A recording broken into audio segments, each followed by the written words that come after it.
It's a new year, which means new trámites. A few of the more important ones are your house, your car, and even nowadays, your CURP. Number one with your house is your predials. So predials are your house taxes. So most states here in Mexico will have locations set up all throughout the state where you can go and pay your predials in person. And some states even have an option where you can pay it online. So check with your local municipality and see, can I pay it online or do I have to wait in line? But the sooner you do it, the better, because the earlier in January that you do it, the more of a discount they will give you. Isn't that crazy? They'll give you a discount for paying your taxes on time. Why wouldn't you? Maybe you don't have any money. That's a valid reason. Okay, anyways, they give you up to maybe 30 to 50% off if you pay by a certain time, and so on and so forth. And then after a certain period in the year, it will just be the normal 100% of whatever you have to pay for the year. So get that done earlier. The earlier you pay, the more you save. When you go in, either in person or when you go to pay it online, one thing that you might want to have handy is your previous year's predial, showing that you paid it. I know in some states, when you go in person, if you don't have last year's predial to show them that you paid, they won't let you pay this year's. In fact, they might make you repay last year's. So make sure you keep that. But if you pay it online, which is what I like to do and I prefer to do, they will have a record of all the ones that you've paid online before. So they always know, she already paid. But what you will need, no matter what, in person or online, is that clave catastral. This number is what you can find on your title or your escritura for your property. It's an important folio number of sorts in order for them to find what exact property you have registered in your name or in whoever's name and pay it. Then they can pull up the exact amount of what your property has to pay. So have that number handy. If you don't know where to find it or you need a little bit of help, reach out to me, mixtomexico.com. I will be happy to help. We'll figure it out. Interesting thing about this procedure is you don't have to be the person whose name is on the escritura or the title to the property. Anybody can go in and pay your predial. So please, pay my predial. Pay my predial, okay?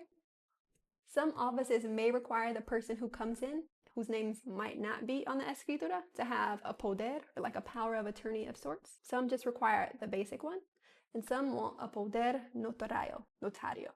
A poder notario, which is just a power of attorney officiated by a notary here in Mexico. Which brings me to number two.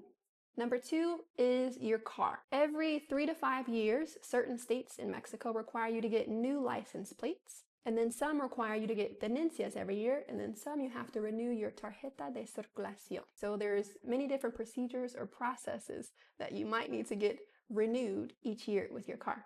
So again, if you are not the person whose name is on the title or the factura, in this case, not escritura, but the factura, the title to your car, you may need a power of attorney. But for these procedures in general, at least in regard to changing your plates or like something major in that sort, you will need a poder notario. I think I said that word right.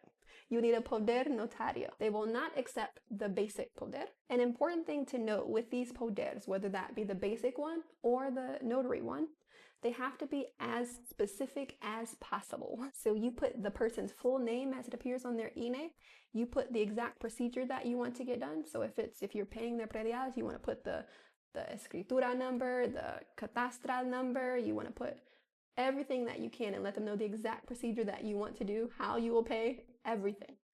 And even with the car, it's the same thing. You have to put down the name of the person, the full exact name on their INE and or passport, your full name as exactly as it says on your resident card, INE, passport, whatever you have. And then put the model number, the make number, the VIN number, the plate number, every possible detail that you can think of, put it on that poder so that when that person reads that poder, they'll first realize, is it notario or not? Okay, it is.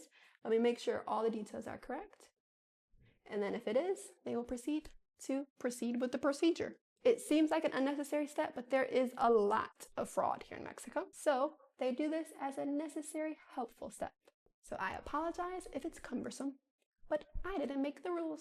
I'm just here to explain them, to break them down, and to let you know. So if you're not subscribed, subscribe. Because when I know things, you will know things. Hit that subscribe button.